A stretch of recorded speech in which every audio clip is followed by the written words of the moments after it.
तो आज हम एक बहुत ही गहरी और भावनात्मक कहानी पर बात करने वाले हैं। हाँ, कहानी का नाम है प्यार की कीमत। जी। और ये अविनाश मिश्रा वत्स जी ने लिखी है। उनकी वत्स की डायरी से ये ली गई है। और कहानी ऊपर से जितनी सीधी दिखती है ना, अंदर से उतनी ही जटिल है। बिल्कुल। ये सिर्फ प्यार और धोखे की कहानी नहीं है।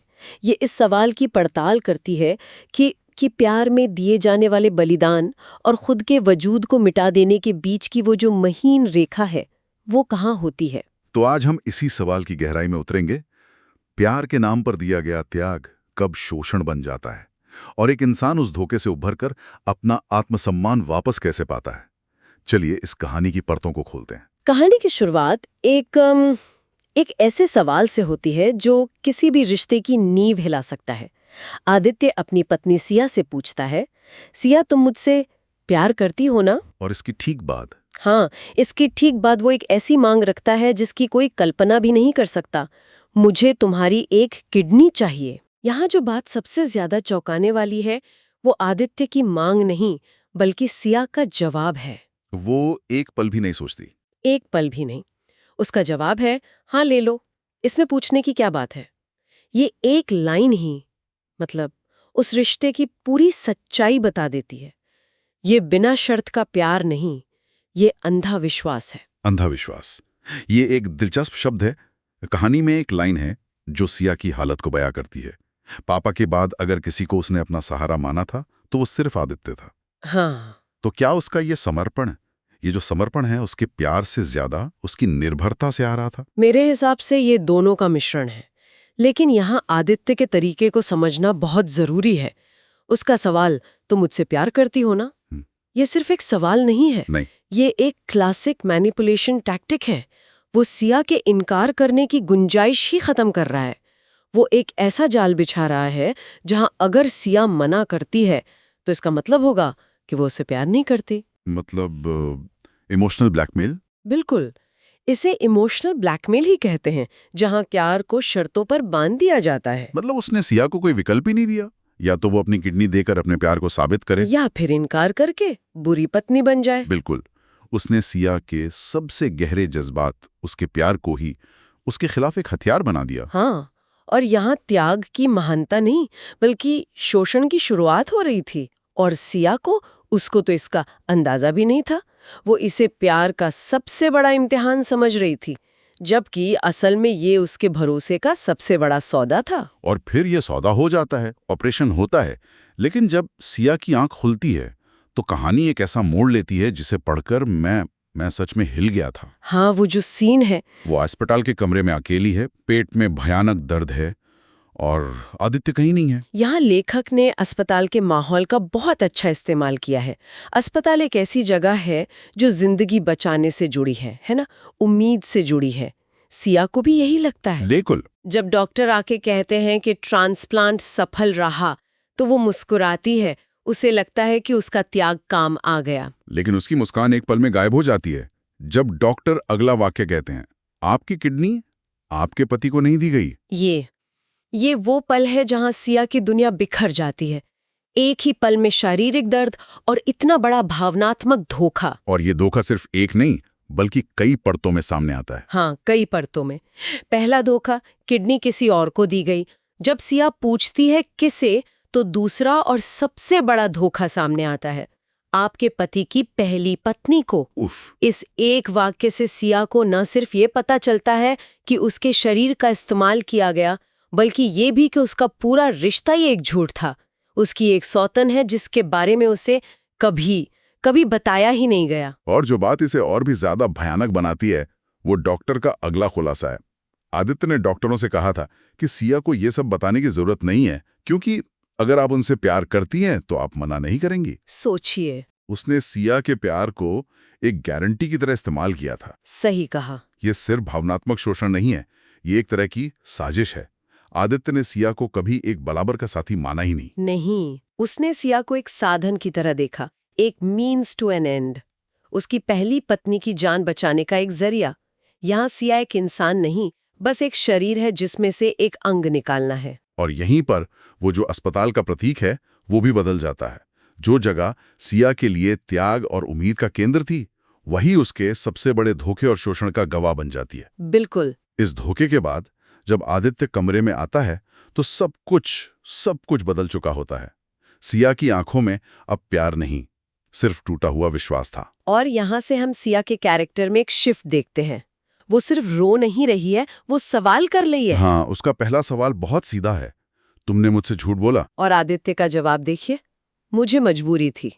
वो माफी नहीं मांगता, वो अपनी हरकत को सही ठहराने की कोशिश कर रहा है। ये किसी भी दोषी इंसान का पहला डिफेंस मैकेनिज्म होता है। हाँ, लेकिन सिया अब उसके झांसे में नहीं आती। बिल्कुल नहीं। उसका जवाब इस कहानी का टर्निंग पॉइंट है। वो कहती है, मजबूरी या फिर मेरा प्यार सबसे आसान रास्ता था। क्या लाइन है। और फिर वो लाइन कहती है जो इस पूरे धोखे की जड़ पर चोट करती है। तुमने मुझसे प्यार नहीं मांगा था, तुमने मेरी देह से सौदा किया था। ये बहुत शक्तिशाली बयान है। शक्तिशाली इसलिए क्योंकि यहाँ सिया अपनी पीड़ा को उसको सही शब्द दे रही है। वो अब एक बेचारी विक्टिम नहीं है। सही।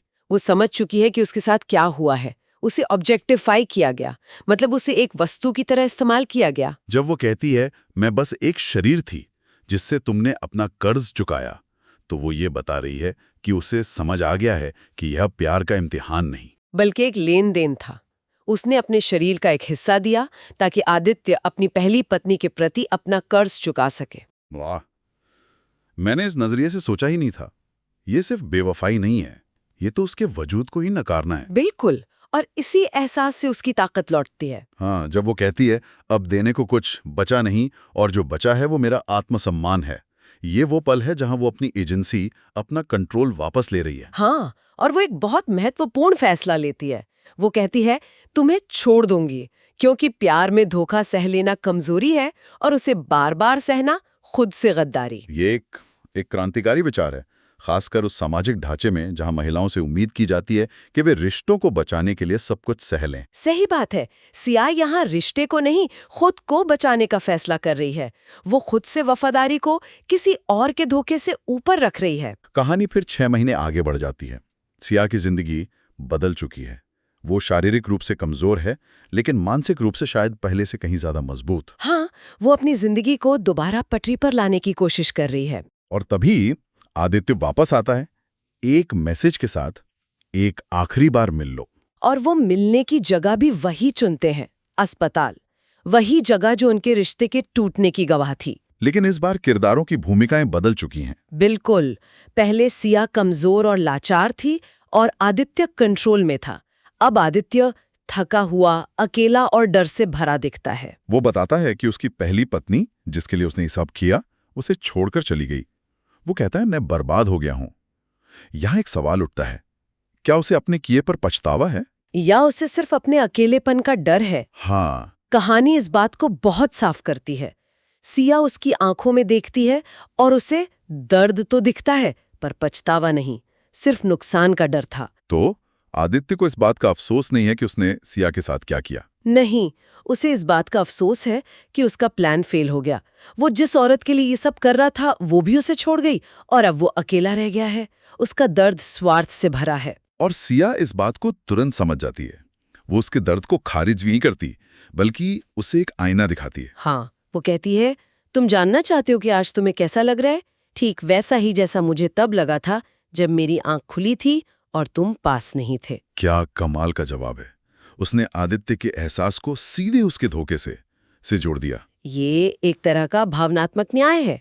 बदला नहीं है ये संतुलन है। आदित्य को शायद पहली बार उस अकेलेपन और लाचारी का स्वाद चखने को मिलता है जो उसने सिया को दिया था। सही। वो सिया से हमदर्दी नहीं मांग सकता क्योंकि उसने खुद कभी सिया को हमदर्दी नहीं दी। और जब आदित्य पूरी तरह टूट कर कहता है कि वो उसके बिना नहीं रह सकता, तो सिया की प्रतिक्रिया देखने लायक होती है। उसकी मुस्कान में अब दर्द नहीं, बल्कि एक अजीब सी शांति और ताकत है। हाँ, वो उसे लेक्चर नहीं देती, बस एक सच बताती है, रहना सीख लो, क्योंकि प्यार किसी की जिंदगी बचाने का नाम नहीं, किसी की जिंदगी चुरा लेने का नाम भी नहीं। ये पंक्ति इस कहानी का नैतिक सार है। प्यार जीवन देता है, लेता नहीं। आदित्य ने प्यार के नाम पर सिया की जिंदगी का एक हिस्सा चुरा लिया था, उसका भरोसा, उसका स्वास्थ्य, उसकी पहचान। और अब सिया उसे बता रही है कि ये प्यार नहीं था। कहानी का अंत बहुत ही यादगार है। सिया बिना पीछे मुड़े वहां से चली जाती है, लेकिन जाने से पहले वो जो आखिरी बात कहती है वो आदित्य के लिए एक उम्र भर की सजा जैसी है। वो कहती है, जिस औरत ने तुम्हें अपनी किडनी दी वो मर नहीं गई, वो बस अब तुम्हारे लिए मर चुकी है। उफ। ये बदला नहीं है, ये मुक्ति है। ये एक ऐलान है कि वो पुरानी सिया जो प्यार में अंधी थी, जो किसी के लिए भी अपना वजूद मिटा सकती थी, वो अब मौजूद नहीं है। वो शारीरिक रूप से जिंदा है, शायद पहले से ज्यादा जिंदा है। लेकिन आदित्य के लिए उसका अस्तित्व खत्म हो चुका है। यही उसकी असली जीत है। उसकी जीत आदित्य को बर्बाद देखने में नहीं, बल्कि उसके होने या ना होने से बेअसर हो जाने में है। तो प्यार की कीमत सिर्फ धोखे की कहानी नहीं है, ये अपने आत्मसम्मान को पहचानने और उसकी कीमत समझने की कहानी है। बिल्कुल। सिया ने प्यार में अपना सब कुछ खोया, लेकिन अंत में उसने खुद को पा लिया। बिल्कुल, उसने अपने शरीर का एक हिस्सा खोया, लेकिन अपनी आत्मा को, अपने आत्मसम्मान को वापस जीत लिया। और कहानी हमें इसी विचार के साथ छोड़ जाती है कि जिस प्यार में आपका वजूद ही कुर्बान हो जाए, जहां आपको अपनी पहचान ही मिटानी पड़े, हाँ, वहां से लौट जाना नहीं, बल्कि पूरी तरह निकल जाना ही असली जीत होती है। ये कहानी हम सबके लिए एक बहुत महत्वपूर्ण सवाल छोड़ जाती है।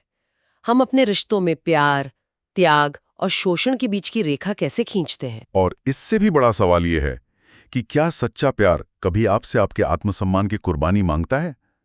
क्या कोई ऐसा रिश्ता स्वस्थ हो सकता है जिसमें एक इंसान लगातार देता रहे और दूसरा सिर्फ लेता रहे? मुझे लगता है कि ये कहानी बताती है कि त्याग दो तरफा और सम्मानजनक होना चाहिए। जब ये एक तरफा मांग बन जाता है तो ये प्यार नहीं, सौदा कहलाता है। इस पर सोचना बहुत जरूरी है।